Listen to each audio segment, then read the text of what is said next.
کتنے خوش نصیب لوگ ہیں جن کے دن کا آغاز نماز فجر سے ہوتا ہے اور سونے سے پہلے بھی وہ سجدہ ریز ہو کے اللہ کی نعمتوں کا شکرانہ ادا کرتے ہیں، اور جو دن خیریت سے گزرا اور عافیت کی گود میں نیند لینے کے لیے بڑھ رہے ہیں تو وہ شکرانے کا سجدہ کر رہے ہیں کہ مالک تیری توفیق سے مجھے خیریت سے یہ دن گزارنا نصیب ہوا۔ ہمارے بزرگ فرمایا کرتے تھے سونے سے پہلے 5 انگلیاں بھی گن لیا کرو، 5 نمازیں بھی گن لیا کرو۔ اگر 5 نمازیں پوری ہیں تو اللہ کا شکر ادا کیا کرو کہ تمہیں توفیق اس نے عطا کی۔ اللہ اکبر۔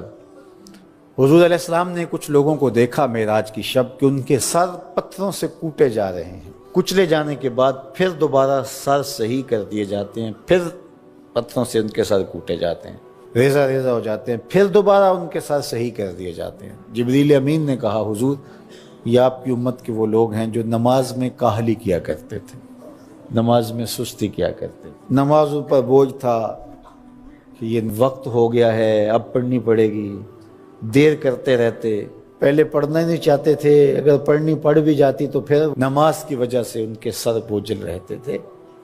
آج ان کے وہ سر کوٹے جائیں گے۔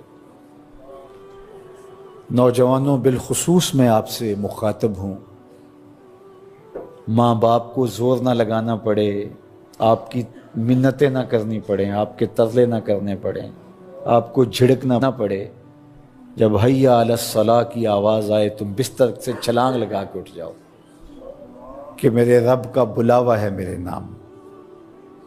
میسج ہے۔ طلباء سے کہوں گا کہ استاد کو بیدار نہ کرنا پڑے تمہیں، جب اذان کی صدا آئے تو خود اٹھ کر کے مصلی پہ آ کے بیٹھ جاؤ کہ میرے رب کا بلاوا میرے نام آیا ہے۔ اپنے ہم عمر لوگوں سے کہوں گا طبیعت کی کمزوریوں کے باوجود رب کے بلاوے پہ مصلی پہ بیٹھ جاؤ۔ نماز کا چھٹکارا نہیں ہے، رستگاری نہیں ہے۔ زکوٰۃ نصاب پہ واجب ہوتی ہے، حج استطاعت پہ واجب ہوتا ہے، روزہ صحت کے ساتھ مشروط ہے۔ اگر شیخ فانی ہے یا ایسی بیماری ہے روزہ نہیں رکھ سکتا، فدیہ دے دے۔ مسافر کو چھوٹ ہے، بیمار کو چھوٹ ہے کہ وہ دیگر ایام میں اس کی قضا کر لے، لیکن نماز کی چھوٹ نہیں ہے۔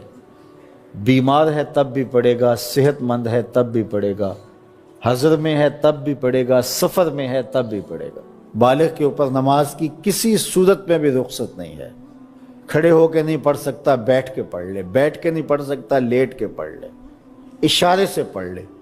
وضو کے لیے پانی دستیاب نہیں ہے تو تیمم کر لے، حالت سفر میں ہے قصر کر لے، آدھی پڑھ لے پوری نہ پڑھے۔ دشمن کے مقابلے میں ہے صلاۃ الخوف کی صورت میں پڑھ لے۔ یہ نماز کا مسئلہ ہے، اتنی اہم نماز ہے۔ تو جن کے سر بوجھل رہے نماز سے، سردیوں میں ہوتا ہے اوپر نیچے نمازیں آ رہی ہوتی ہیں، ابھی عصر پڑھ کے گھر پہنچے تو پھر مغرب کی آ گئی، مغرب گھر کے پہنچے تو پھر عشاء کی آ گئی، تو کئی لوگ کہتے ہیں اے تو مولویاں نے آت چکی ایک، ابھی تو پڑھ کے آئے ہیں۔